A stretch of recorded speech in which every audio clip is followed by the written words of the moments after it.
boa noite a todos, sejam bem-vindos.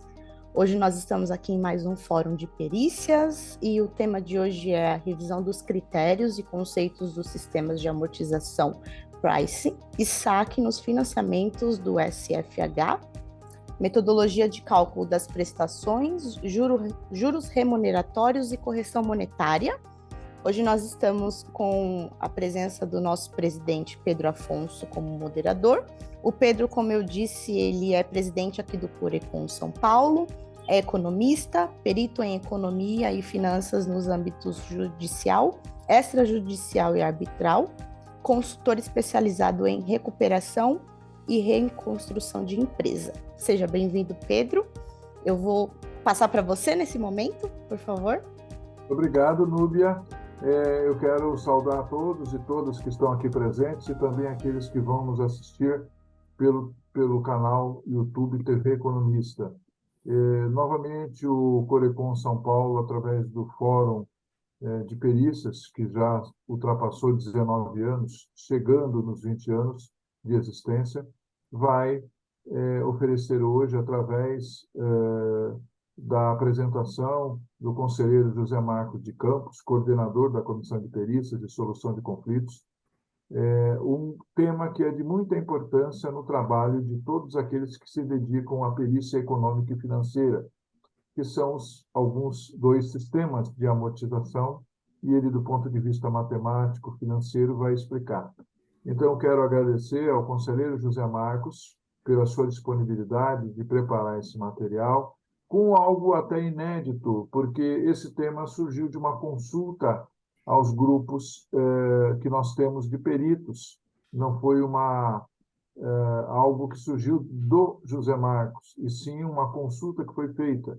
Então, esse sempre também foi o nosso objetivo, trazer para o fórum aquilo que interessa mais aos peritos, sejam eles economistas, sejam contadores, administradores, que estão conosco nesta mesma luta de trazer a iluminação técnica à solução dos conflitos que se apresentam aí no nível de judiciário, ou de arbitragem, ou de mediação, ou de conciliação.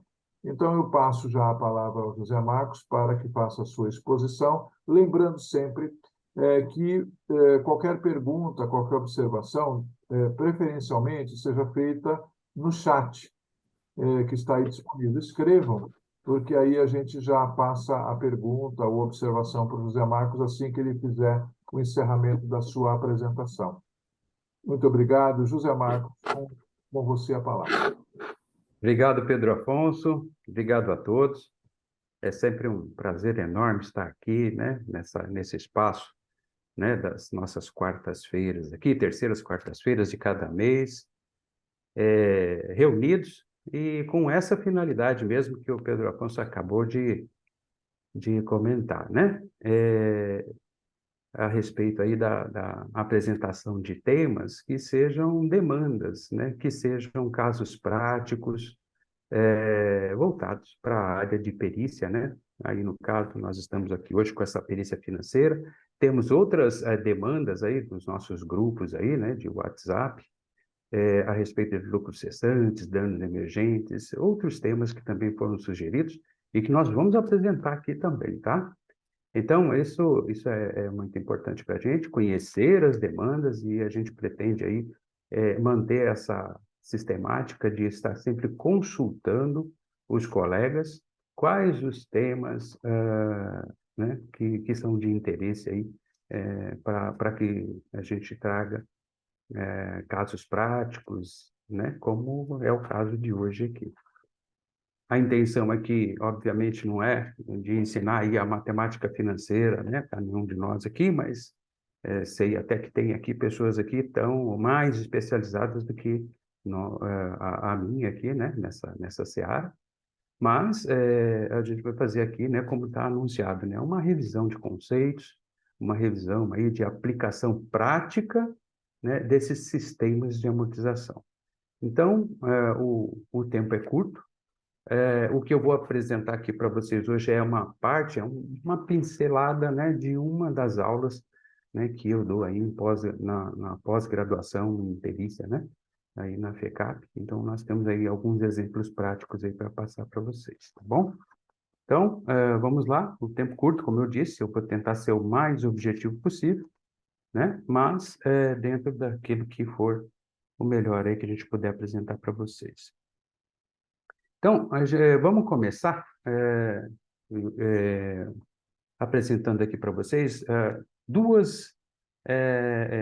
o desenvolvimento, né, de um exemplo hipotético envolvendo a utilização do sistema Price e do sistema de amortização constante, o SAC, né?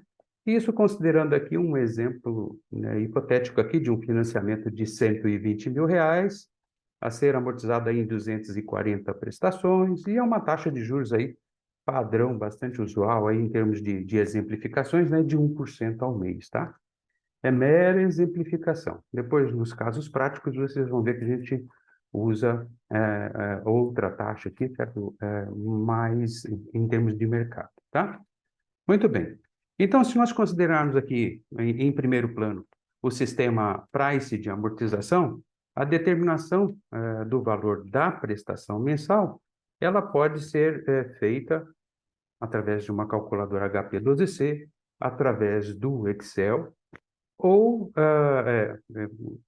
fórmulas dentro do Excel, a função do Excel, ou pelas fórmulas profissionais, né? Fórmulas financeiras aí profissionais.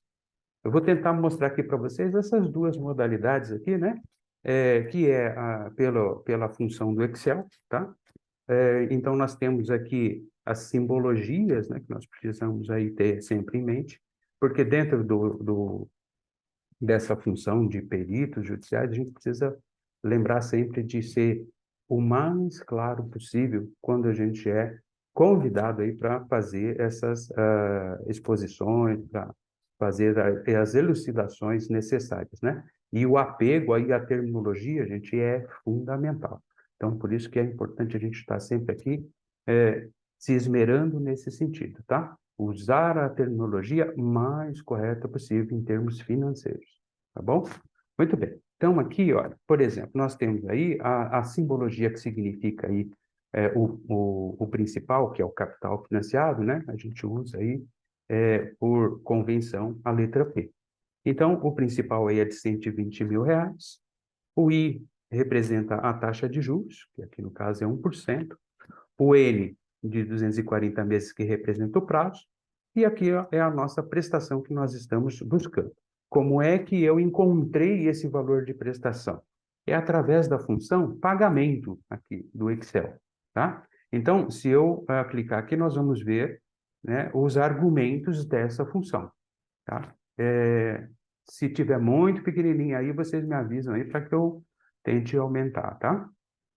Mas na função do Excel aqui, nós temos aí como argumentos a taxa de juros de 1%, está lá na célula B8. Nós temos o NPER, que é número de períodos envolvido aqui nesse plano de amortização, está na célula B9, que é 240, né, meses aqui no caso. O valor presente, que é os R$ 120 mil.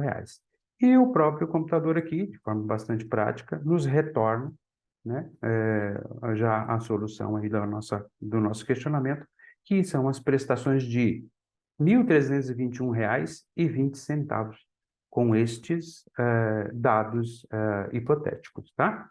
Muito bem. Então, aqui, aprendemos aqui, ou revisamos, né, essa situação de apuração do valor da prestação pelo sistema Price de amortização por meio da função pagamento aqui, né, do Excel. Mas nós temos também, obviamente, né, outras formas de apuração, como eu disse para vocês. A calculadora HP12C, a gente lembra, né, praticamente de cabeça aí, né, que a gente vai ter lá apenas que acionar determinadas teclas, né? Então, lembrando sempre aí que o begin, né, tem que estar desligado, né? Lembrando sempre que o begin aí significa, quando ele está ligado, é que a prestação seria imediata, né, com um pagamento imediato e não um pagamento postecipado, né? Então, o begin tem que estar desligado e a gente aciona aí digita o valor de 120 mil reais, né? O CHS, né? E coloca aqui como PT. Depois a gente pega 240, a tecla N, 1, né, que é o de 1% aqui da taxa de juros, até a tecla I, e aí é só apertar lá o PMT, esperar um pouquinho, né, ela processar, e ela vai dar para a gente o mesmo resultado aqui de 1.321,20, tá bom? Agora, no nosso caso aqui específico, a gente pode falar também, né, como está anunciado ali, que a gente tem esse mesmo sistema, nós podemos obter através do quê? Das fórmulas matemáticas, né, para ilustrar aqui um trabalho técnico, né, seja como assistente técnico, como perito do juízo, é sempre muito importante a gente demonstrar tecnicamente como é que nós encontramos e quais as ferramentas técnicas nós estamos utilizando, quais as que existem disponíveis, né, para testar, para aferir que nós estamos realmente utilizando a metodologia certa, e dentre elas nós temos aqui, certo, o desenvolvimento da fórmula financeira. Essa fórmula financeira está aqui, que está na tela aí para vocês, eu espero que vocês estejam vendo bem aí, né? Tá bem claro aí? Tá tranquilo? Dá para ver bem?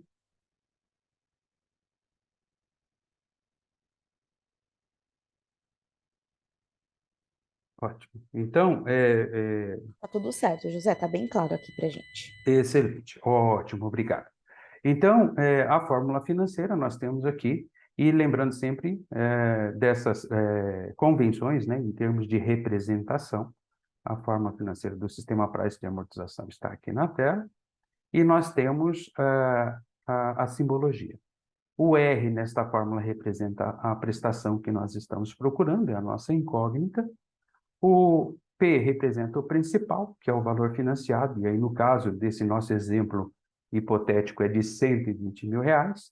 Nós temos a taxa de juros mensal aqui de 1% e o prazo, né, de 240 meses.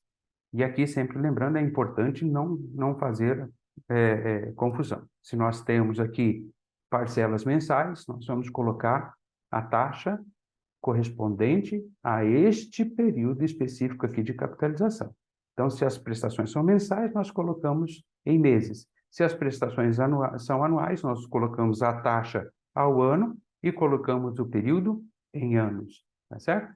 Então, sempre lembrando direitinho de manter aí a correspondência temporal de taxa e de períodos de capitalização, de amortização. Substituindo nesta fórmula aqui, nós temos a resolução, né? Então, nós temos aí os 120 mil reais.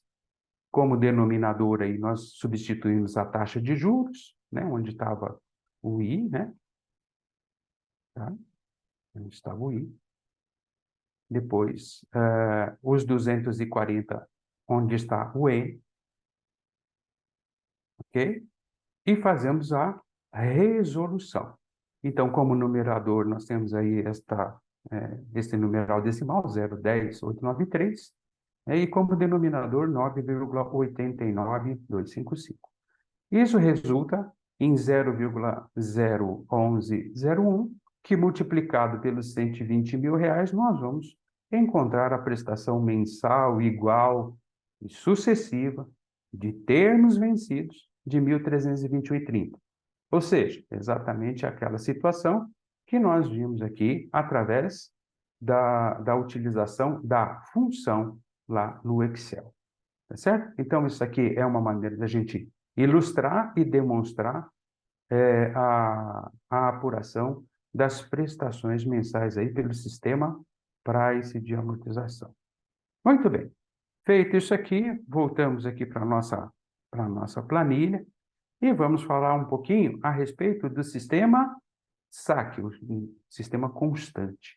Como o próprio nome diz, esse sistema de amortização, ao invés dele ter prestações mensais de amortização e juros de valor fixo, de valor igual, o que é constante aqui é a amortização, ou seja, é a parcela de amortização dentro de cada uma das prestações que é fixa, que é igual no tempo. Então, como é que nós fazemos para apurar o valor das prestações, né, nesse sistema de amortização? A primeira coisa que nós temos que fazer é encontrar o valor da parcela de amortização. E aí nós utilizamos aí como convenção, né, esta simbologia que vocês estão vendo aqui, tá?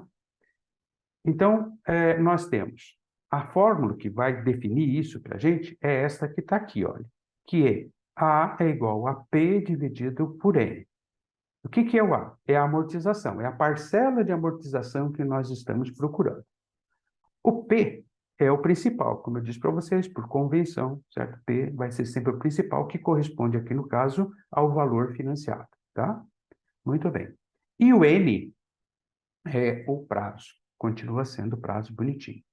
Fazendo a substituição para esta fórmula aqui, que nós já estamos aqui no sistema de amortização constante, nós temos como resultado, né, R$ 500, que é a mera divisão aí dos R$ 120 mil de capital principal aqui financiado por 240 meses.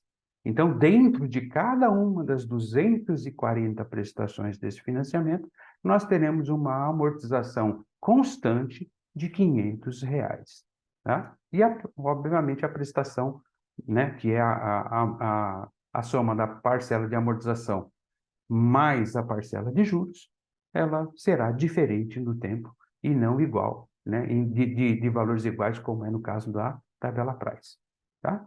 Muito bem. A segunda etapa de cálculo que a gente tem que fazer é justamente para encontrarmos o valor da primeira prestação e de todas as demais, nós temos que encontrar a parcela de juros, né, que vai compor o valor da prestação.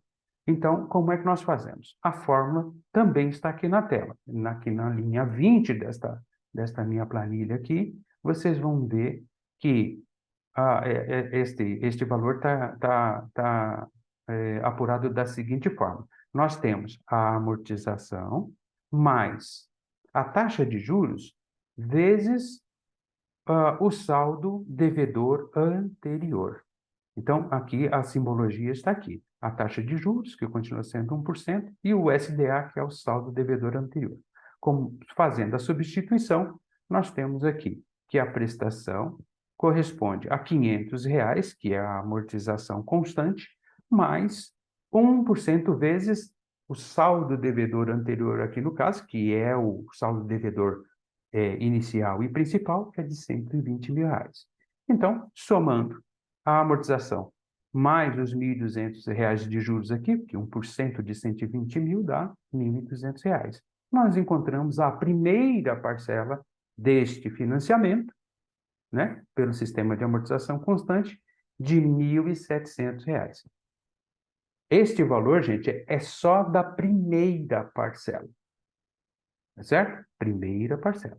A segunda parcela será os R$ 500 mais os juros sobre o saldo devedor anterior. E o saldo devedor anterior não é mais de R$ 120 mil, porque já houve amortização de R$ 500. Então, o 1% de juros incidirá sobre R$ 119.500. E aí nós vamos observar o quê? Que existe uma alguns chamam de progressão, eu costumo falar de regressão aritmética, né? É uma progressão aritmética aqui, né? Entre todas essas parcelas, elas vão diminuindo, né? Por uma progressão aritmética, um valor idêntico, todos os meses, tá? Então, a primeira prestação, que é composta de amortização e juros, é a maior delas, em proporção, né? E ela vai diminuindo ao longo do tempo até chegar lá no valor final, né? Com um valor bastante inferior, como nós vamos ver aqui, tá bom? Lembrando, aqui nós encontramos apenas e tão somente o valor da primeira parcela. Muito bem. Então, a sequência de exposição nos leva ao demonstrativo de evolução de cada um deles, tá? Então, vamos ver aqui, primeiramente, o sistema price de amortização, o demonstrativo padrão, né, utilizado, né, de forma bastante comum aí em todas as perícias, né, e os financiamentos, é esse que está aqui na tela. Então, nós temos aqui uma sequência, né, que identifica o número da parcela, o tempo dessa parcela aqui em termos de meses, né? A taxa de juros, o valor da prestação, que nós calculamos há pouco, os juros de 1%, tá? E que incide sobre o saldo devedor. E a amortização é produto do quê? Da subtração dos juros do valor dessa parcela que nós encontramos aqui, desta prestação de amortização e juros. Então, para encontrarmos o valor desta amortização aqui, vou até dar um F2 aqui para vocês acompanharem o raciocínio. Então, nós temos uma prestação de R$ 1.321,30, temos um juro de R$ 1.200 que incidiu sobre o saldo devedor anterior aqui de R$ 120 mil, então sobra de capital para amortizar a dívida R$ 121,30. Tá? A sequência lógica é esta aqui. Eu tenho o saldo devedor anterior, menos a amortização, tenho um novo saldo devedor. E aqui está pago, está quitado integralmente o valor dos juros do período precedente, os juros incorridos de R$ 1.200, mediante pagamento do valor desta prestação mensal. Muito bem. Sequência lógica disso aqui, tá? Mantido aqui o valor das prestações em valor igual no tempo, porque nós estamos aqui tratando do sistema price de amortização. Então, a sequência, né, vai nos levar aqui ao zeramento, né, à liquidação integral do financiamento dentro do prazo tecnicamente aqui estipulado aqui de 240 meses, tá? Então tá lá o zerinho, lá tudo direitinho, bonitinho, né? Sempre lembrando que algum pequeno residual ali, ele pode ocorrer se nós fizermos o arredondamento de casas decimais, tá? Então eu estou usando todas as casas decimais aqui na hora que eu compus o valor da prestação, justamente para não ter resíduo. Mas, obviamente, quem for pagar o boleto aqui vai pagar R$ 1.321,30. Então, obviamente, vai ter um pequeno resíduo lá ao final, se a gente for seguir à risca aí a amortização. Tá bom? Muito bem. Vamos aqui, eu vou abrir um parêntese antes de falar do sistema de amortização constante. Vou abrir um parêntese aqui para falar um pouquinho também, né, eu chamo de dica, né? Aqui nós temos um ferramental gigantesco na nossa mão, que é as funções aqui que o Excel oferece para a gente. Então, dentro de uma evolução dessas aqui, pode surgir a necessidade, né, da gente testar se esse saldo devedor está correto ou não. E nós podemos nos valer dessas funções do Excel. Uma delas é a função VP, tá? Então, tá aqui, olha, o VP, eu vou abrir aqui para vocês, é para a gente poder saber, por exemplo, se este saldo devedor aqui, no momento do pagamento da prestação de número 3, se está certo ou está errado nesta planilha que eu fiz aqui a evolução. E é uma maneira de testar também, ou de comprovar que este é, de fato, um sistema tecnicamente válido de demonstração desta evolução. Então, se o Excel, dentro das funções que ele tem, retorna para mim e corrobora o saldo que eu apurei, é porque esta metodologia ela é válida. Tá certo? Muito bem. Então, vamos testar aqui. Nós temos aqui o pagamento até a prestação de número 3, e eu gostaria de convalidar por um teste externo, que é do Excel, se esse saldo procede ou não, se esse saldo devedor está certo, se eu estou fazendo a conta correta. Então, eu venho aqui e uso essa função VP. Olha lá. Os argumentos da função estão aqui nesta janela de comunicação aqui do Excel. E quais são os argumentos? É a taxa, né, que está em C6 aqui, que eu ancorei aqui, né? C6 aqui, olha, é a taxa de juros de 1%. O período, nós temos que fazer uma continha aqui. E por que que é o período? O período é o período remanescente. Quantas prestações ainda faltam para a quitação, né, deste financiamento? Então, no período aqui, olha, no argumento período, eu tenho os 240 meses do financiamento, menos aquilo que já transcorreu, que está aqui na célula A9.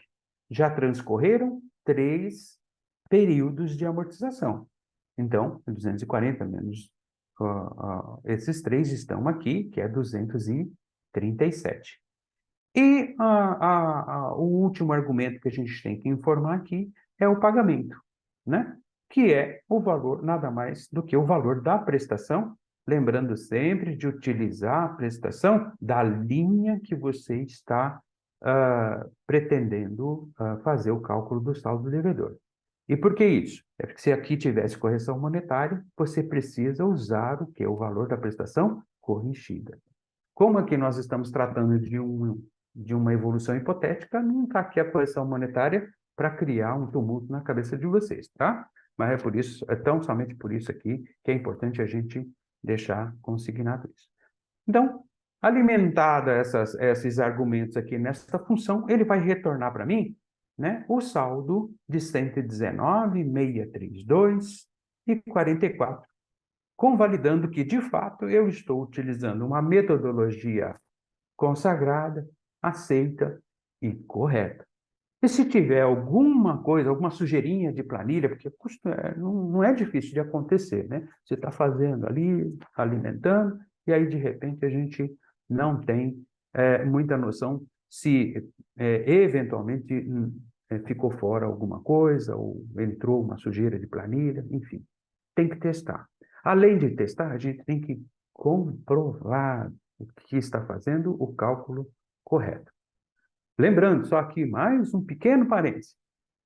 Código de Processo Civil estabelece isso como uma das obrigações. A gente tem que mostrar que a gente utiliza a metodologia científica reconhecida, né, naquele segmento que nós estamos ofertando as nossas demonstrações e nossas apurações. E essa é uma forma da gente demonstrar aqui que estamos fazendo o cálculo certo, consagrado, correto, reconhecido e que, inclusive, o quê? Essas ferramentas corroboram e comprovam que a gente está fazendo a conta certa.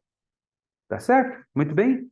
Olha lá, vamos lá, só pegar aqui, eu fiz mais um teste aqui no meio do caminho, né, para a gente ver. Então, aqui no caso, né, com o pagamento da prestação de número 44, né, nós temos aqui um saldo dentro desta tabela de evolução aqui de 113.336, e usando esta ferramenta da função valor presente, eu encontro aqui os 113 mil, que corrobora que, de fato, está tudo certinho, como manda o figurino. Sistema prazo de amortização, feito aqui, teste direitinho, bonitinho. Resolvemos essa primeira situação. Muito bem. O tempo urge, vamos lá, José Marcos, mais rápido um pouquinho, senão o povo dorme. Vamos falar aqui em demonstrar a evolução no sistema de amortização constante. Então, nós fizemos lá aquela apuração da primeira parcela, tá certo? Fizemos a apuração daquela primeira parcela, usando, né, a simbologia, né, cientificamente reconhecida como padrão, e encontramos aí a primeira prestação, o valor da primeira prestação de R$ 1.700, usando aquelas fórmulas matemáticas. E aqui, dentro deste plano de amortização, eu também estou fazendo exatamente a mesma coisa. Ou seja, eu tenho os R$ 500, que é nada mais, nada menos do que a divisão do valor financiado, do P aqui, olha, por 240 meses. Feito isso, aqui para baixo, eu sei que ela é constante. Então, eu deixo tudo igual aqui para baixo.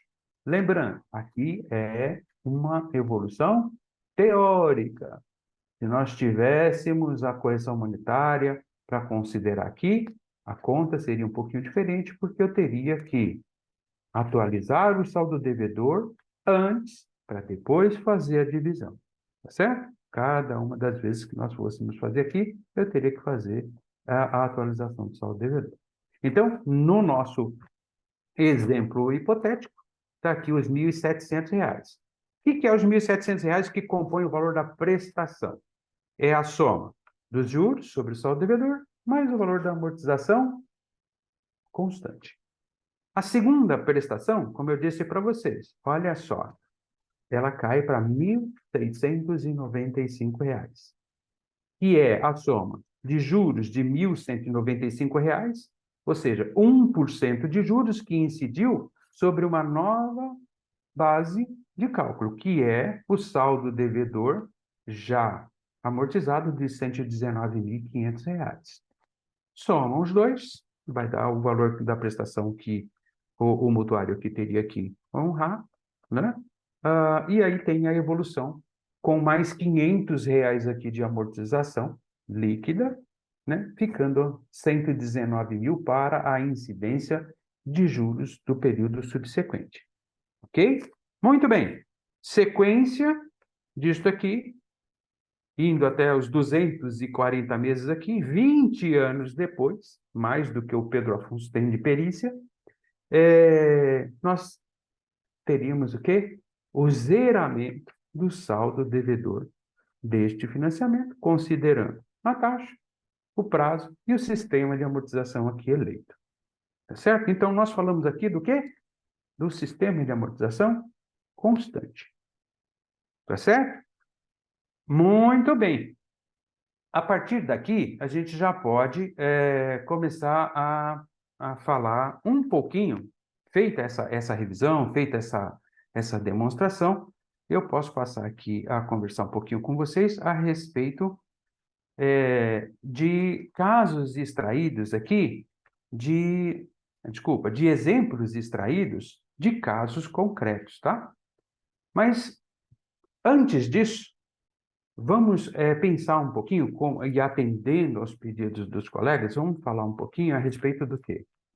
Da metodologia de cálculo dos juros, falar um pouquinho em relação a juros na taxa nominal, na taxa efetiva, né? E tudo aquilo que nós falamos aqui a respeito da composição das prestações, eu trouxe aqui para esse exemplo de cálculo de um financiamento agora no valor de R$ 100.000, por um prazo de 180 meses e para uma taxa de juros que, na sua expressão nominal, é de 11,386% ao ano, contra uma taxa de juros efetiva de 12% ao ano. Tá? Então, quando a gente fala a respeito dessa diferença de taxa, né, entre a taxa nominal e a taxa efetiva, é porque nós estamos querendo expressar a taxa de juros num tempo diferente do tempo de capitalização dessa taxa. Qual é o tempo de capitalização de dessa taxa de juros aqui que nós estamos vendo na tela? É mensal. Por quê? As amortizações são mensais. Então, os juros incidem mensalmente sobre os saldos devedores. Então, nós temos a expressão da taxa de 0,9489 ao mês, né? É como taxa nominal e efetiva, né? Quando a taxa se encontra no período de capitalização, no período de amortização dos juros, ela tem o papel de nominal e efetivo ao mesmo tempo. Ela só muda, ou ela só varia e se torna diferente entre nominal e efetiva se o período de capitalização for diferente da expressão da taxa. Então, quando a gente quer indicar né, ou o contrato indica a taxa ao ano, tem essa diferenciação que vocês estão vendo. E a taxa nominal, né, ao ano, ela é produto da multiplicação da taxa mensal por 12, como vocês estão vendo aqui na tela. Enquanto que a taxa efetiva é o produto da capitalização desta taxa, né, por 12 meses. Ou seja, uma é o produto linear e o outro é o produto exponencial. Então, 0,9489 elevado à 12ª potência vai dar 12% ao ano. Enquanto que os 11,386 é a mera multiplicação aqui por 12. Tá bom? Então, aqui nós fizemos a abordagem justamente para que tenhamos aí toda a atenção no momento da leitura do contrato. A gente não fala de interpretação de contrato, porque senão os advogados batem na gente, né? A gente não pode interpretar contrato, mas nós fazemos a leitura e a extração dos dados necessários para a implementação das condições contratuais. E na hora de fazermos a extração, nós não podemos confundir e pegarmos a taxa efetiva e dividir por 12, porque nós vamos encontrar uma taxa maior do que aquela que foi imputada no financiamento. Da mesma forma, a gente também não pode pegar a taxa nominal e extrair a raiz 12ª para aplicar no contrato. A gente tem que respeitar exatamente o quê? A denominação, né, e a expressão da taxa que está lá no contrato. Tá? Então, se nós temos aí os contratos, né, ultimamente os contratos têm sido um pouco mais claros nesse sentido, indicando a taxa nominal e a taxa efetiva. E para utilizarmos, né, na sua expressão mensal, nós devemos ter este cuidado técnico de extrair a taxa segundo o preceito matemático correto. Ok? Muito bem. Feita essa pequena exposição, nós podemos voltar aqui a falar a respeito do quê? Desta composição aqui, que foi extraída de um caso concreto. Os R$100 mil aqui foi financiado em 180 meses. A prestação que eu chamo aqui de pura é para poder fazer para vocês aqui uma segregação, uma separação e um destaque. Nós temos a denominação de prestação quando a gente está falando da soma de uma parcela de amortização com uma outra parcela de juros. Os acessórios dos financiamentos, eles também são cobrados mensalmente. E quando somados no valor das prestações, eles formam o quê? O encargo mensal. Então, o encargo mensal não deve ser confundido com prestação mensal. A prestação é amortização e juros, mais os acessórios vai dar o encargo mensal. E por que fazer essa distinção, gente? É porque nós temos o quê? Nós temos o seguro, que não influencia na amortização do financiamento. Nós temos tarifas, temos taxas, temos outros, né, penduricalhos aí, né, que podem compor o encargo mensal. E nós temos que saber o quê? Discernir o que é uma coisa da outra e, na hora de fazer a evolução do financiamento, estarmos sempre atentos de que, para fins de evolução do saldo devedor, nós utilizamos o valor das prestações mensais. Ok? Muito bem. Então, aqui no caso, novamente fazendo valer aqui a função do Excel, a função pagamento aqui de novo, né? Se eu clicar aqui, vocês vão ver os argumentos da função. Então, está aí a taxa de juros, na sua expressão mensal, está aqui na frente, o prazo de 180 meses, né? E os R$100 mil aqui, que está armazenado aí na célula D1, tá? E ele retorna aqui para mim o valor de 1.160 de prestação. Muito bem.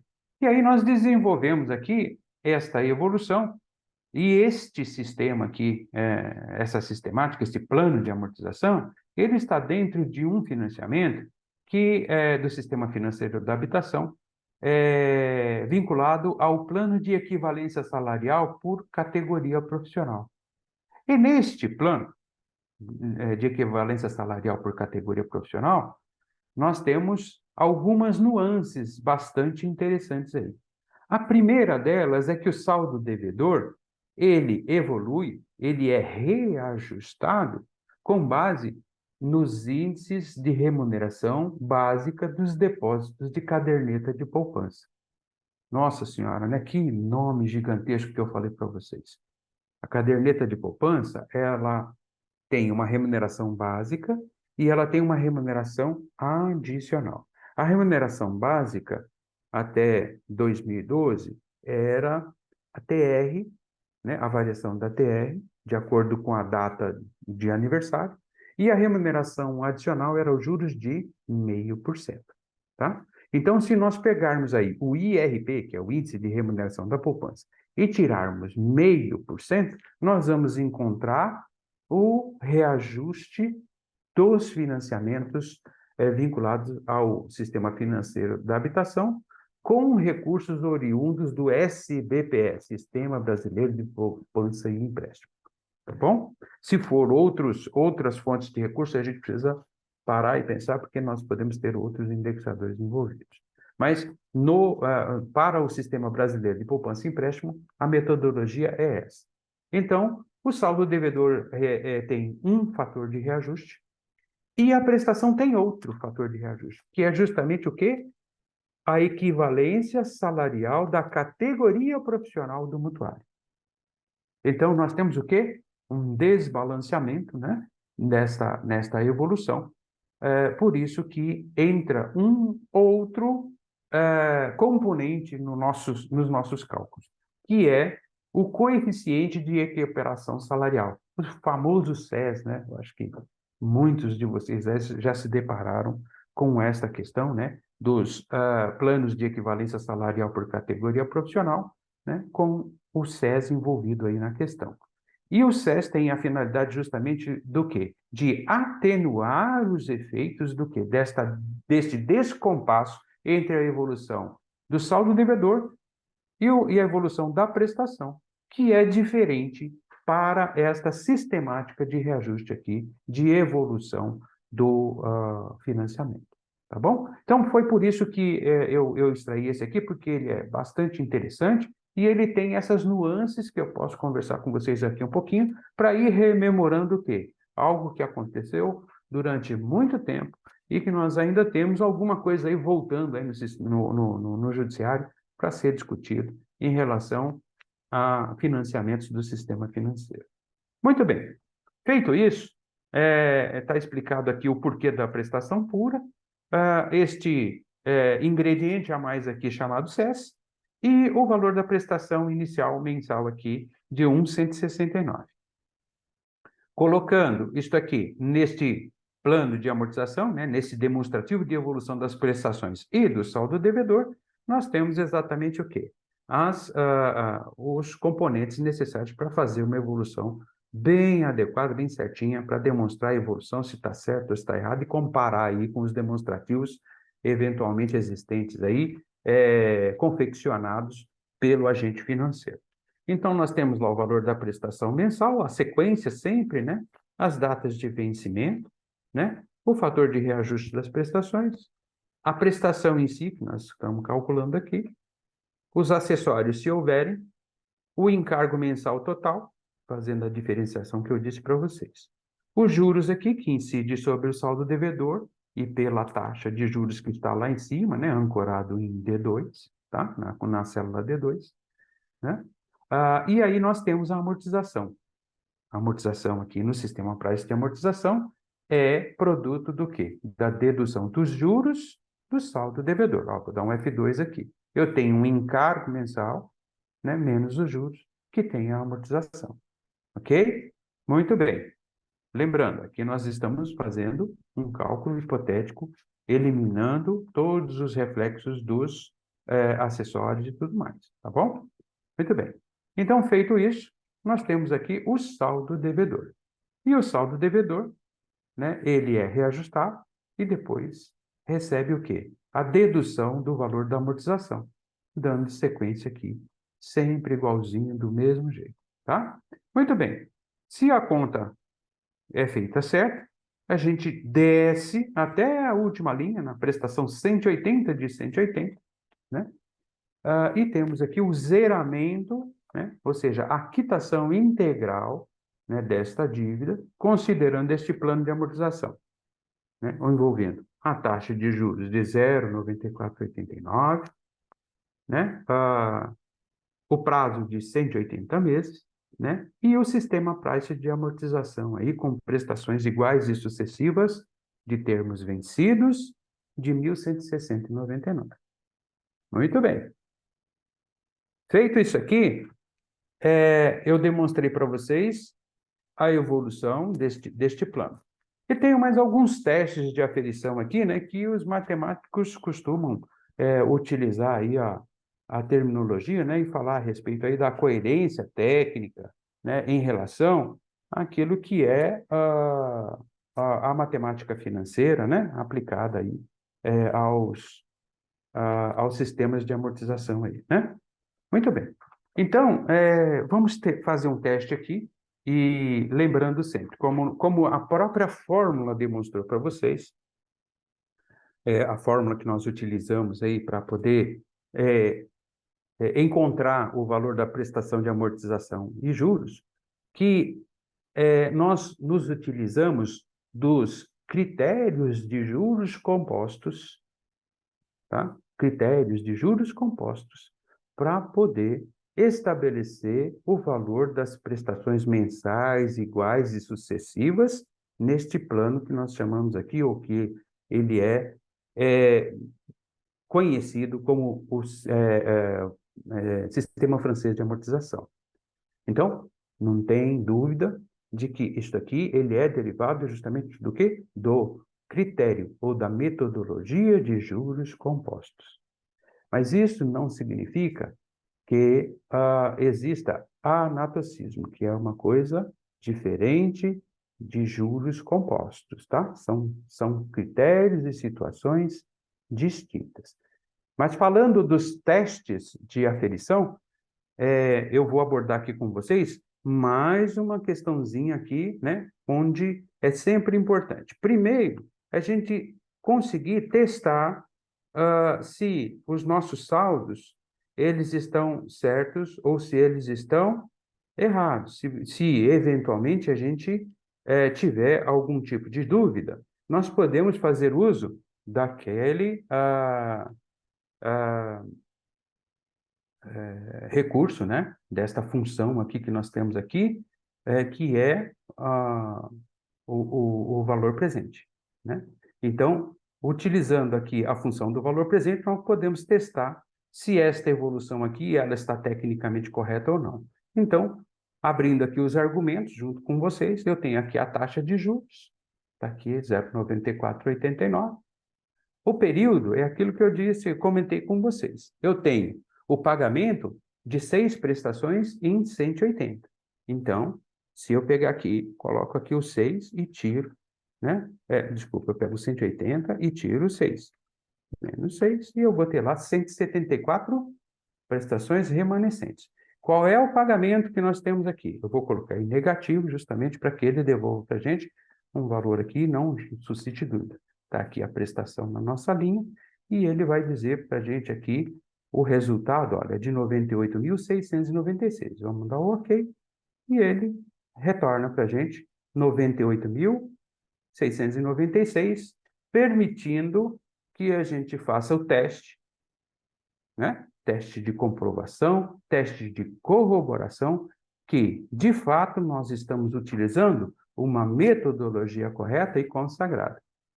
Lembrando sempre que não é só por aqui que a gente pode fazer. Eu também posso fazer por meio daquela bonita fórmula profissional, né? Nós podemos fazer o teste, certo? E usar a fórmula financeira de valor presente, né? E chegar ao mesmo resultado. E também podemos usar o quê? A calculadora HP12C, que de cabeça a gente vai saber justamente o quê? A gente vai pegar lá o valor da prestação, 169,99, mete o dedo lá no botão CHS, né? E colocamos lá no PMT. Nós vimos aqui que nós temos o 186 menos o 6, vai dar 174, nós colocamos o quê? No N, tá certo? O I, para nós, é o quê? 0,9489. Nós vamos lá armazenar, né, na tecla I. E perguntamos PV. Ele vai retornar para vocês exatamente isso que nós encontramos aqui na, na tela, tá bom? Usando a função do Excel. Muito bem, então, mais uma dica aqui. E falamos aqui a respeito do quê? Desse tipo de evolução de financiamento, considerando esse prazo, essa taxa e o sistema price de amortização. Bom, para que serve tudo isso aqui? Primeiro, para a gente rememorar como funciona, falar das taxas, falar dessas nuances, verificar um modelo, né, consagrado aqui de evolução, e também falar para vocês a respeito de algumas situações que causam, às vezes, estranheza para aqueles que não são tão afeitos assim à matemática financeira, como nós que estamos aí, né, diariamente aí, fazendo cálculos e tudo mais, né? Então, o que gera muita discussão é justamente o quê? O comportamento de amortização e juros nesse sistema. E aí eu elaborei aqui para vocês, olha, um gráfico desta evolução que vocês estão vendo aqui na tela. Vou passar aqui para o gráfico. É espelho fiel desta evolução, separando os elementos que compõem o quê? As prestações, tá? Então, olha só. Em azul, deixa eu rolar um pouquinho para baixo ou diminuir um pouquinho, para vocês enxergarem a designação aqui, né? Lembrando sempre que isso aqui está sem correção monetária, viu, gente? Porque senão a gente não enxerga nada. Então, olha, está aqui, ó. Muito bem. Juros está em azul, tá? E ele mostra o quê? Uma regressão geométrica ao longo do tempo.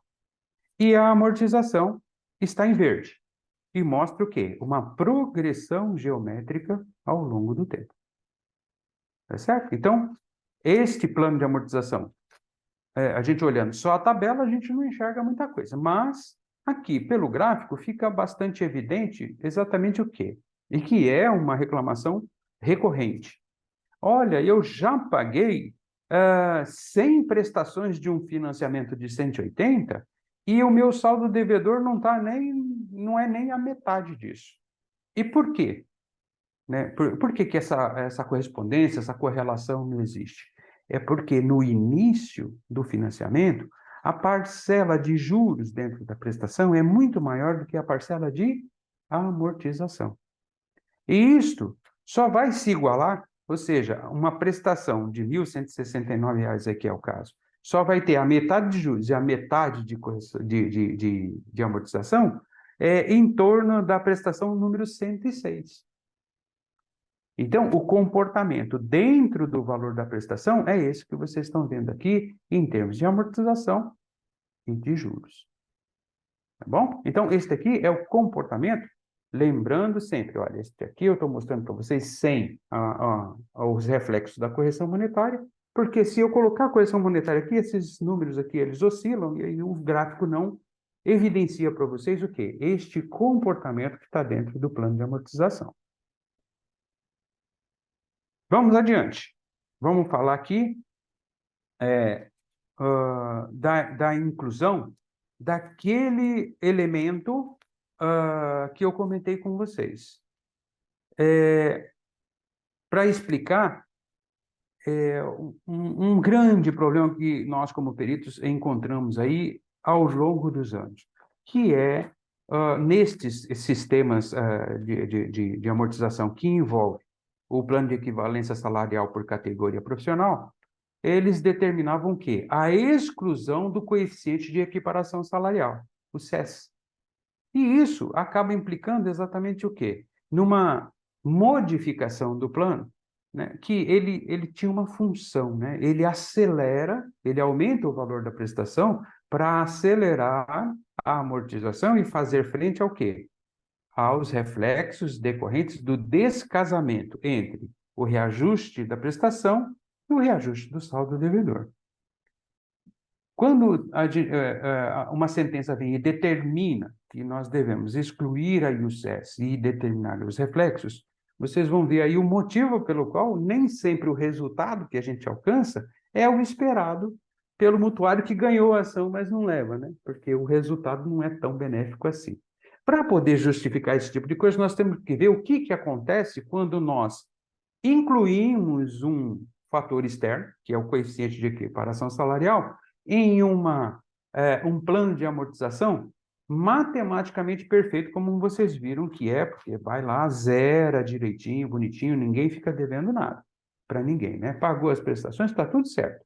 Agora, olhem aqui, neste caso, que eu incluí apenas e tão somente o SES aqui de 15%. E é justamente essa a função do SES, é aumentar a prestação prestação inicial em 15%. E isso reflete, obviamente, em todas as demais parcelas que são reajustadas, tá? Então, eu aumentando a prestação em 15%, eu tenho o quê? Uma neutralização do saldo devedor do financiamento antes do prazo que a gente estabeleceu. Era de 180 meses e esse financiamento acabaria sendo, nestas situações aqui hipotéticas, né, sendo neutralizado aqui por volta da prestação de número 132. Tá?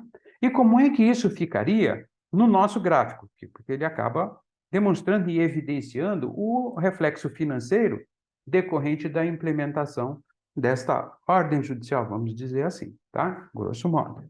Muito bem, então está aqui, olha, aquele gráfico, né, que em princípio era deste jeito aqui, ele se transformou para esta situação aqui. Então, obviamente que daqui para frente, ó, de 1/12 de 2010, que está aqui, né, neste gráfico, para frente, não existe a evolução, porque uma vez neutralizado o saldo devedor, obviamente não existem mais prestações a serem pagas, tá certo? Então, vocês vão ver aqui que aumenta o valor da amortização, porque os juros continuam sendo os mesmos, mas a amortização aumentou. Sobra mais recursos em cada parcela para amortizar o saldo devedor. Vou voltar aqui um pouquinho, né, para poder justificar isso para vocês. Indo lá para a primeira parcela, né, só para reforçar aqui esse conceito, nós temos justamente o quê? Nossa primeira parcela aqui que foi paga, sobrou desta feita, com a inclusão aqui do SES, sobrou R$ 386,26 para amortizar o saldo devedor. Na evolução original, né, vocês vão ver aqui que o valor era menor, era apenas R$ 212. É por isso que existe o quê? Esta modificação, esta alteração, né, no plano de amortização que nós estamos vendo aqui. Tá certo? Então, são reflexos financeiros que, bem analisados, devidamente analisados, podem servir para justificativa, para um eventual esclarecimento, né, fundamentado se houver o quê? Algum tipo de questionamento na hora que você faz o quê? A implementação de um comando judicial, a liquidação de uma sentença. Tá certo? Muito bem, vamos falar aqui para fechar um pouco, porque, como eu disse para vocês, né, matemática é terrível, eu falo devagar e o tempo é implacável, já são 19h25. Eu vou partir aqui para falar aqui do SAC, Sistema de Amortização Constante, em cima do mesmo exemplo, tá? Para a gente poder comparar esses dois sistemas e as suas nuances em relação a comportamento de juros e amortização.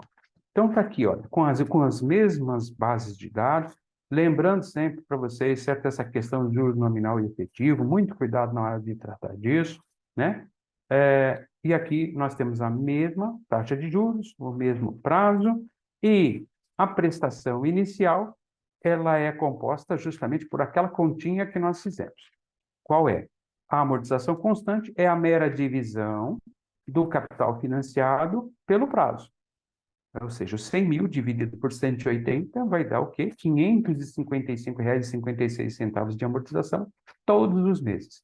É este valor que é fixo, que é um valor constante e que dá nome ao sistema. Muito bem, os juros, para a gente determinar o valor da prestação mensal inicial, está aqui, olha, é R$ 948, que nada mais é do que a multiplicação aí do percentual de 0,9489 pelo valor de ser financiado de R$ 100 mil. Somando esses dois, nós vamos ter aí o valor da prestação mensal inicial aí de R$ 1.504,43, tá? Muito bem, e aqui nós temos o valor da primeira parcela, depois nós temos o valor da segunda parcela, sempre lembrando o quê? Que o valor da parcela é produto da multiplicação dos juros pelo saldo devedor anterior, né? E assim sucessivamente, sempre em cima de um saldo devedor líquido de juros dos períodos precedentes. Tá certo? Então, nós temos a evolução aqui, né? Linha a linha, sempre lembrando que o valor das prestações no sistema de amortização constante, elas são decrescentes em sua proporcionalidade, né? Então, vocês vão ver aqui que ela regride por uma progressão aritmética, né? Todos os meses até o final, tá? E se a conta está certa, como eu disse para vocês, lá embaixo nós temos o quê? O zeramento deste plano de amortização, considerando a taxa de juros, considerando o prazo e considerando o sistema de amortização. Vamos fazer alguns testes agora só a nível de convalidação, né? Lembrando aí o assunto que eu abordei com vocês aí e que os matemáticos gostam muito de demonstrar, certo? Essa coerência técnica dos planos de amortização. Vamos fazer um teste aqui, considerando o quê? O método hamburguês de juros simples. Até escrevi errado aqui, vocês me perdoem, viu? Método hamburguês de juros simples. Muito bem. Considerando, e para quem não tem, não lembra, talvez, aí, né, o que é aí o método hamburguês de juros simples, ele é uma simplificação para quando nós temos a mesma taxa de juros incidindo sobre diferentes saldo-devedores, mas que contemplam sempre o quê? Uma amortização periódica. Então, aqui a amortização é periódica porque ela é mensal. E os juros, né, são sempre os mesmos, ou seja, 0,9489%. E como é que nós fazemos essa conta? Ela é feita através do quê? Da média aritmética dos saldos devedores multiplicado pela taxa utilizada.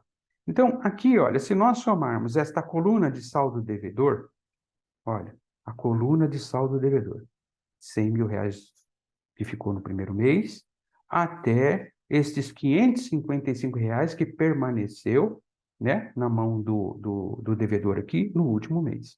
Então, a média aritmética desses saldos devedores dá R$ 50.277, ok? Muito bem. Qual é a taxa de juros mensal? 0,9489. Qual é o prazo? 180 meses. Quanto é que dá de juros pelo método hamburguês de juros simples? R$ 85 mil. Olha, o que é que está aqui, gente? Ó, 50 mil multiplicado por 0,9489 vezes 180 meses. Tá? Isso aqui é o método hamburguês de juros simples. Quanto é que deu de juros? R$ 85 mil. Vamos testar? Olha aqui, olha. Somatório, aqui embaixo na nossa planilha, R$ 85 mil é o somatório da coluna juros. 85, 873, né? E 58, porque tem aqui um mero arredondamento de casa decimal, porque eu não estou usando todas as casas decimais que eu posso aqui, tá? Aqui eu usei todas as casas decimais e aqui não. É só por isso que tem essa diferencinha imaterial. Mas os 85,874 está aqui, corroborando o quê? A taxa de juros e a metodologia empregada aqui está absolutamente correta.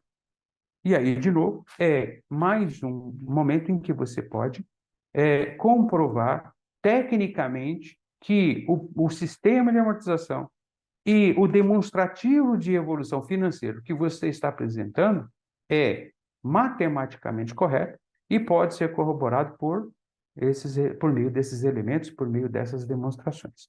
Vamos ver como é que isso aqui ficou lá no sistema Price de amortização? Eu acho bacana fazer isso também, olha. Vamos ver aqui, ó. Tá aqui embaixo. Olha o teste aqui, ó. Teste de aferição pelo método hamburguês de juros simples, tá? Muito bem. Olha só. Qual é o saldo médio devedor? 63.804,93.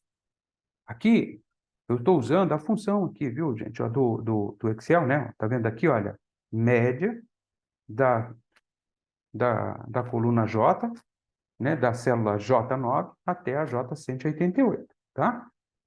É puramente aqui a média aritmética dos saldos devedores deste financiamento. A taxa de juros mensal está aqui, e multiplicando a taxa de juros pelo prazo, eu chego nos juros de 108.980,10. Muito bem. Quanto é que nós temos aqui? 108.977,72. Lembrando para vocês que esta diferencinha, né, ela é imaterial justamente por conta do arredondamento que eu tenho dentro do 0,9489 contra os juros aqui para a evolução, que eu usei todas as casas decimais possíveis aqui para não dar erro, tá? Então, eu corroboro aqui, certo? Se eu fizer aqui a ancoragem, né, lá naquela célula lá de cima, eu também posso eliminar essa diferencinha e deixar aqui zerado, inclusive, em relação a essa diferença imaterial, tá? Então, olha, se eu fizer isso aqui, olha, coloco assim, né, ele vai dar o mesmo resultado aqui no fim das contas, tá? 977,72 contra o somatório dos juros de 108.977,72. Então, por meio de um recurso matemático, né, eu consigo provar tecnicamente, né, que a minha evolução financeira ela é tecnicamente correta e ela é matematicamente corroborada por um sistema paralelo para que não haja dúvida de que nós utilizamos o quê? A metodologia correta e a evolução técnica correta, tá? E aí, assim, a gente também atende o quê? Ao Código de Processo Civil, tá? Muito bem. Vamos lá? Só para vocês verem aqui, eu já mostrei aí para vocês os sistemas. O sistema de amortização constante está aqui, né? E eu, utilizando o gráfico, né, eu evidencio aqui para vocês que no sistema de amortização constante, o comportamento entre amortização e juros, ele se diferencia por completo do sistema de amortização Price. Inclusive, resultando o quê? No pagamento de juros num valor menor. A taxa de juros é a mesma, mas o valor de juros desembolsado pelo mutuário no sistema de amortização constante, ele é menor. Por que que ele é menor se a taxa é a mesma? É porque ele devolveu o capital numa velocidade muito maior do que no primeiro. Vamos ver por que isso aqui, olha. Está aqui. Sistema de amortização constante, lembrando sempre, as prestações são diferentes ao longo do tempo, né? Elas não são proporcionais ao longo do tempo, mas nós temos em azul os juros e temos em verde o quê? A amortização. Como a amortização ela é constante, ela automaticamente obriga a devolução, né, de um valor maior no primeiro momento. E antecipa também o quê? Aquele encontro que eu disse para vocês, né? De quando seria igual, né? A prestação, a parcela de amortização da parcela de juros. Então, está aqui o comportamento, né? Vocês vão ver aqui que nós temos uma regressão linear em relação ao quê? Aos juros incorridos, tá? É uma regressão linear, tá? Muito bem. Para finalizar, essa planilha 4 aqui, depois eu vou deixar isso aqui disponível aí nos nossos canais de comunicação, né, para vocês olharem aqui e verem aí a aplicação matemática do que aconteceria, certo? Com o SES aqui, nós teríamos a anulação deste financiamento pelo sistema de amortização constante na prestação número 157 de 180, tá? E o gráfico correspondente também indicaria, né, exatamente isso. É que a partir daqui estaria anulado e nós não teríamos mais o quê? Saldo devedor a honrar perante o agente financeiro, tá? Bom, fechamento disso, para a gente poder falar a respeito aqui de toda a aplicação prática de tudo que nós vimos, na tela vocês estão vendo aqui uma evolução de um financiamento, né, que vem lá dos idos lá de 1990. E aqui nós temos o quê? Várias situações envolvidas aqui. A primeira delas é a diferente reajuste da prestação e do saldo devedor, porque nós estamos tratando do quê? De um plano de equivalência salarial por categoria profissional. Segundo, a incidência do SES, do coeficiente de equiparação salarial, né, sobre o valor das prestações. Terceiro, a deficiência de amortização, que está aqui em vermelho na tela para vocês. Tudo isso aqui está levando em consideração todos esses preceitos matemáticos que eu disse para vocês, com exceção da manutenção da correspondência matemática perfeita que foi estabelecido no momento de se determinar esta prestação básica aqui, olha, sem o SES. Tá? A partir do momento em que você incide o SES e a partir do momento em que esta prestação não acompanha o reajuste do saldo devedor, toda a equivalência matemática, a correspondência matemática fica afetada. Então, vamos ver aqui juntos, olha, qual é o efeito financeiro, o reflexo financeiro decorrente disso. Nós temos uma prestação aqui, que, como eu disse para você, está usando o quê? Os mesmos recursos, né? Tecnológicos à nossa disposição. Então, eu estou usando aqui a função, né, com a taxa, o número de períodos, o valor presente, tudo certinho como nós usamos nos exemplos hipotéticos aplicado a um caso prático. Então, a prestação está aqui, não tem diferença em relação àquilo que o banco cobrou, tá? Foi feito todo o cálculo, né, de composição da prestação, de composição do encargo mensal, e, inclusive, o quê? Apuração aqui, ó, de eventual diferença em relação a encargo mensal cobrado ou pago. E não tem, são diferenças imateriais aqui de centavos por decorrência de mero arredondamento de casa decimal. Mas na primeira prestação, vocês vão ver exatamente o quê? Que a prestação, ela se manteve a mesma. Ou seja, com o SES aqui dentro, né, 7.042, foi acrescentado um SES de 15% e chegou em R$ 8.099. E ela não teve reajuste do dia 20 de fevereiro para o dia 20 de março. Foi zero reajuste. Então, ela se manteve em R$ 8.099. Porém, o saldo devedor de 637 mil unidades monetárias daquela época sofreu um reajuste de 72,78%. Sofrendo um reajuste de 72,78%, este saldo devedor reajustado, ele incorreu em um juros, né, sobre o saldo devedor de R$ 9.632,44. Este juros de R$ 9.632 é maior do que a prestação que foi calculada. Então, não sobra capital para amortizar nem os juros incorridos, que foi de 9 mil. Quanto mais sobrar para amortizar. Então, alguns usam a terminologia de amortização negativa, né? Eu gosto mais de utilizar isso aqui que vocês estão vendo aqui, olha, que é incorporação. Ou seja, sobrou um resíduo de juros incorridos dos períodos anteriores de 1.533 unidades monetárias, que acabou fazendo o quê? Sendo incorporado ao saldo devedor e gerando o quê? Um efeito em cascata. Gerando um efeito em cascata, né? Passando a fazer base para os cálculos dos juros dos períodos subsequentes. Tá? Então, este é um caso prático, este é um caso típico desta época, porque nós temos aqui na segunda prestação a mesma situação, agravando ainda mais a situação deste mutuário. Olha só, no dia 20 de abril, de novo a prestação não sofreu reajuste algum, porque o mutuário não teve reajuste de salário. Então, a prestação dele se manteve a mesma. Porém, o saldo devedor recebeu outra paulada aqui, gente. Olha, 84,32.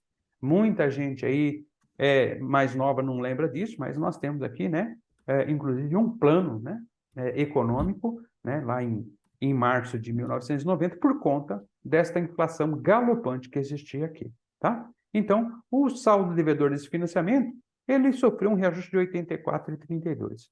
Por consequência disso, os juros incorridos no período anterior, né, totalizou os R$ 9.679 que vocês estão vendo aí na tela, e enquanto que a prestação paga foi só de R$ 8.099. Consequentemente, novamente ocorreu o quê? Uma incorporação de juros do período precedente ao saldo devedor, formando o quê? Uma verdadeira bola de neve daqui para frente, tá? Então, este aqui, de novo, só para fixar, é a aplicação prática de todos esses conceitos e demonstra justamente o quê? Que, uma vez afetado o equilíbrio entre prestação e saldo devedor, de reajuste, prestação e saldo devedor, nós temos essas implicações que nós estamos vendo aqui na aplicação prática. Lembrando sempre, aqui, essas prestações ainda estavam majoradas do SES de 15%. Se nós tirarmos o SES de 15% aqui, a situação se torna ainda pior. Certo? Então, essas circunstâncias são nuances que precisam ser verificadas sempre que a gente estiver implementando aí cálculos, né? Seja como assistente técnico, seja como perito do juízo, enfim. A técnica, né, que eu queria me propor aqui a passar para vocês e fazer essas demonstrações, terminam aqui, né, com esta demonstração aqui. Esta planilha aqui, ela demonstra todas as conversões monetárias ocorridas aqui ao longo do tempo, e na época em que esta ação foi ajuizada, né, este mutuário ainda tinha lá uma dívida bastante considerável, né, a honrar, né, que é aqui na prestação 171 de 180, ele desistiu aqui e resolveu falar assim, olha, eu preciso ver o que está acontecendo, porque ele ainda devia 67 mil reais, e isso em 2004 era um valor considerável para o padrão deste imóvel, tá? Muito bem. Eu disse para vocês, né, aqui para a gente fechar, que se a correção monetária, né, e outros elementos estão presentes, fica difícil da gente enxergar o comportamento de amortização e juros, né? Então, eu só, como eu fiz no outro, eu também resolvi mostrar aqui para vocês o que é que acontece se eu pegar aqui e querer enxergar o comportamento de amortização e juros neste caso que nós acabamos de ver. Vira essa coisa insolúvel aí, né? Lembrando que a amortização aqui está em vermelho, né? E ela se apresenta toda abaixo da linha, né? Do eixo, né? Do gráfico, né? Do eixo X aqui do gráfico, enquanto que os juros estão, certo, progressivamente crescendo aqui, ao invés de ter qualquer tipo de regressão. Então, virou realmente uma bola de neve, tá bom? Gente, eu espero que ter conseguido deixar aí essas questões aí revisadas, né? E ter atingido aí o objetivo, tá bom? Dessa revisão, em termos de juros, em termos de sistema de amortização, né? E estou aberto aí para perguntas fáceis. As difíceis eu deixo para o Pedro responder, tá? Tá bom, Zé Marcos, muito obrigado pela sua colocação. Você sabe, como professor, que quando não há muitas perguntas, de duas uma, ou ninguém entendeu nada, ou todo mundo entendeu tudo, né? Você sabe que é assim, né? Mas eu tenho É, eu certeza sei. que todo mundo entendeu tudo, tanto que nós só temos uma pergunta do Maurício Costa, nosso colega Maurício Costa, que está perguntando o seguinte: tem uma pergunta, existe ou não saque com juros simples e saque com juros compostos? Essa é a única pergunta que nos restou das pessoas. Você quer responder, por gentileza? Posso tentar responder, né? Veja só, Maurício, como nós vimos aqui na demonstração, é, é, o plano de amortização revela a incidência de juros simples e não de juros compostos na evolução desses financiamentos, tá? É produto, ah, as parcelas no sistema de amortização constante é, hum, é produto da mera divisão do valor financiado pelo prazo, e os juros incidem sempre sobre o saldo devedor anterior, isento de juros dos períodos precedentes. Se houver algum item a mais neste sistema de evolução, você pode encontrar a capitalização de juros presente naquela sistemática que eu mostrei para vocês aqui. Neste plano de amortização que eu apresentei para vocês, ao final, é pelo sistema prazo de amortização. Mas ele poderia ter sido feito pelo saque, que iria gerar essa distorção da capitalização por incorporação do mesmo jeito. E aí você vai encontrar o quê? O mesmo efeito ou o mesmo reflexo financeiro da capitalização composta. É aí que entra exatamente o quê? Estas situações e essas discussões a respeito de capitalização composta no sistema de amortização constante, tá? Então, Não tem, Marcos, porque eu não, analisei um contrato bancário, eu atuo na área de perícia, e contrato bancário que previa um período de amortização através do SAC com juros compostos, tipo 40% do período, e depois o período final com juros simples e bem explícito SAC, JS e SAC, JC. Por isso que me ocorreu isso. E nós estamos enfrentando, assim, muito questionamento de se era capitalização ou não. Pela sua explicação, ficou bem clara que estaria simples. Agora, causou bastante surpresa esse contrato de uma instituição financeira grande, colocando essa questão de juros simples pelo SAC e depois uma parte do final do contrato com juro composto, entende? sim. E posso dizer para você o seguinte, não me causa nenhuma estranheza, porque ao longo desses 20 e poucos anos, eu já encontrei derivações das mais diferentes espécies em relação à questão de financiamentos imobiliários. Eu tinha deixado aqui na manga, até para a gente fazer aí um outro ensaio a respeito de outras sistemáticas de amortização. Como, por exemplo, nós temos os contratos firmados de 1994 até 1996, que não era permitido o quê? O reajuste em periodicidade inferior a um ano. Ok, eu conheço Então, bem isso. Uhum. e criou o quê? A margem para a implementação de sistemas alternativos. Ou seja, a gente tinha sistemas consagrados e passamos a ter o quê? Sistemas alternativos. Então, o que era feito? Calcula a prestação e ela fica fixa, sem reajuste, por 12 meses. No 12º mês, você apura o saldo devedor e recalcula por mais 12 meses. Uhum. Tá? Sendo o quê? Que o saldo devedor ele continua sendo reajustado mensalmente. É a prestação que tem que ser fixa por 12 meses. Então, todos esses reflexos financeiros de pagamento de uma prestação fixa ao longo de 12 meses, quando o saldo devedor está sendo reajustado, ele gera um reflexo financeiro. Esse reflexo financeiro ele é eliminado por meio do quê? Do recálculo das prestações de 12 em 12 meses. Então, eu não estranho que você encontre dentro das fórmulas matemáticas ou encontre dentro do plano de amortização que foi apresentado e que deve estar no contrato, a sistemática que foi utilizada para a imputação de juros compostos sobre algo que definitivamente só incide sobre juros simples. Existe uma maneira de fazer isso. Você lembra lá nesta minha apresentação que para poder encontrar os juros do período, eu levo sempre em consideração o saldo devedor sobre uma taxa de juros específica, que é sempre a mesma?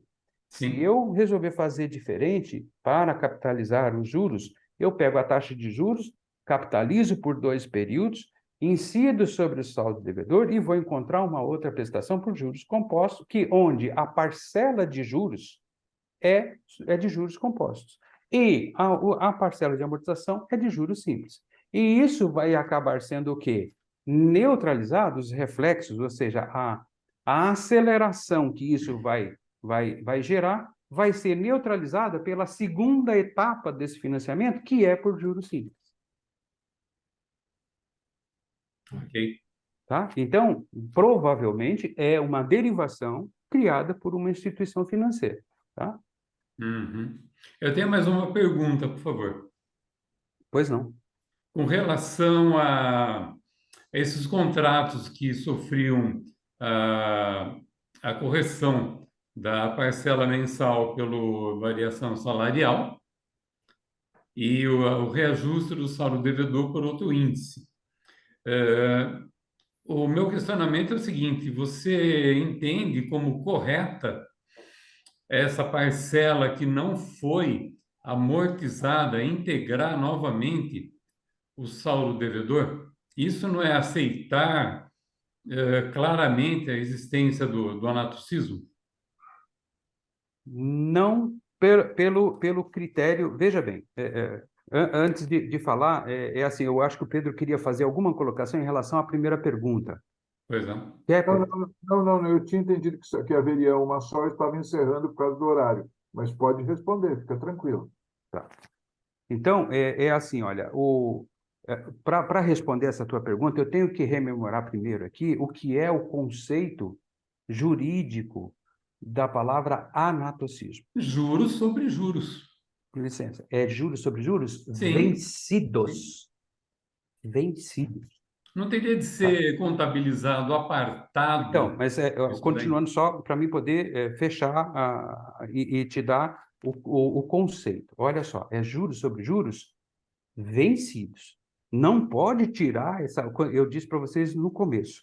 Tem que ter o máximo apego possível às terminologias corretas. Quando a gente corta um pedaço, quebra o conceito.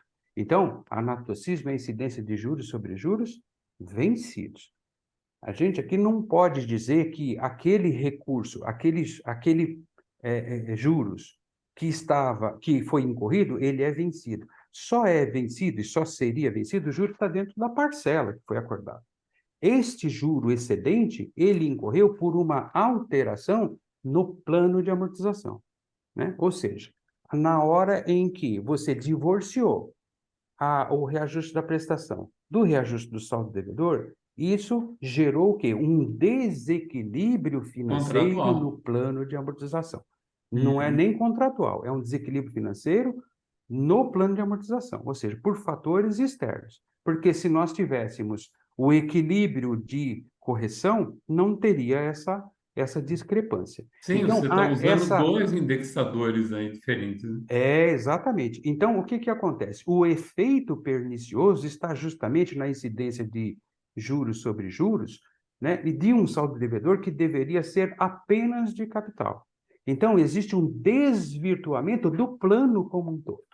É assim que a gente tem que interpretar. E não somente desta parcela de juros. Então, essa parcela de juros ela deveria ficar fora da base de cálculo dos juros do período seguinte, porque não é isto que estava previsto de Também acontecer acho. na estipulação do plano original.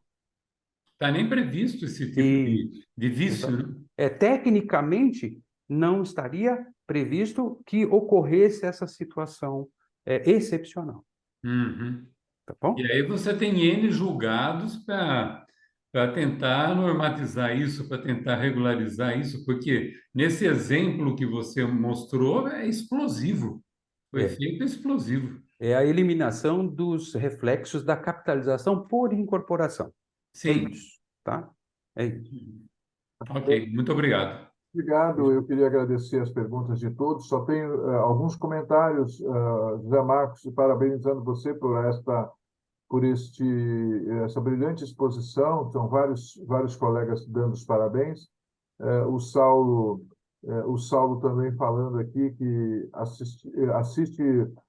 tem aula de matemática financeira na faculdade, mas olhando assim na prática é muito interessante, etc., dá uma visão diferente. Então, nós estamos aqui já encerrando. Eu queria agradecer de novo, José Marcos, pela sua exposição, que foi bastante longa e bastante proveitosa. A Silvia Barbeta, ela está sugerindo ao Maurício, se ele puder disponibilizar esse contrato, pode apagar todos os dados de cliente, todos os dados, para a gente ter uma ideia. Porque eu, particularmente, já fiz mais de 1.500 casos de financiamento imobiliário e nunca vi essa cláusula que ele colocou. Mas eu só estou Sim, dizendo que eu não vi. Mas você está dizendo que viu. Se você conseguisse, efetivamente. eu coloco aqui no chat o e-mail da comunicação do Corecon, comunicação Corecon, SP.org.br, e depois eu peço à Núbia que, quando chegar essa informação, você passe para o José Marcos, tá? Para ele examinar, para depois, se for o caso, a gente incorporar ao material a ser distribuído desta sessão aqui. Tá ok. Presidente, também nós recebemos uma pergunta no Instagram se o material seria disponibilizado, então eu já quero aproveitar para falar que o material disponibilizado fica no site do Corecon SP, dentro de comunicação e publicações.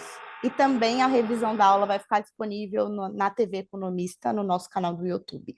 Nós daremos a referência na notícia a respeito disso. Eu quero agradecer a todos vocês que ficaram aqui até às 7h38, 19h38 hoje. Agradecer ao José Marcos. Não sei se ele tem algum comentário para isso, sobre hoje. José Marcos, você quer se manifestar? Então, eu só quero agradecer. É uma oportunidade, como eu disse para vocês aqui, que eu fico muito feliz, né, de poder conversar com vocês e revisar, né, esses conceitos aqui, porque longe de mim querer ensinar matemática financeira, né, para alguém. Mas, na verdade, aqui são revisões de conceitos, e é sempre um prazer muito grande estar aqui com vocês, né, uma oportunidade ímpar estar aqui, vendo todos os colegas aqui, né, e peço desculpas só por ter ido um pouquinho além aí do horário, mas a matéria é densa e Sim, eu acho que a boa vontade é maior do que o tempo. É isso que eu queria agradecer a vocês. Muito obrigado. Eu passo, então, a nossa estagiária do Departamento de Comunicação do Corecon, a Núbia, quase jornalista, já eu falo estagiária, mas é quase jornalista, para ela fazer o encerramento dessa live. Gente, muito obrigada pela participação. Ao José Marcos também, muito obrigada pela aula. Lembrando que eu acabei não falando no começo, mas o José Marcos, ele é coordenador do Fórum de Perícias aqui do Corecon São Paulo, e também ele tem uma carreira longa, desde 1996. Ele atua como dando revisões, ele atua ali nessa área, né, gente? Isso. E Perito judicial e como assistente perito, técnico. exatamente. Então, ele sempre traz conteúdos que agrega muito na gente. Então, eu quero agradecer vocês que ficaram, assim como o nosso presidente disse. Eu vou aqui parar a nossa gravação e já desejo boa noite para vocês. Muito Muito obrigado. obrigado a todos. Obrigado a todos. Boa Muito noite a obrigado. todos. Obrigada.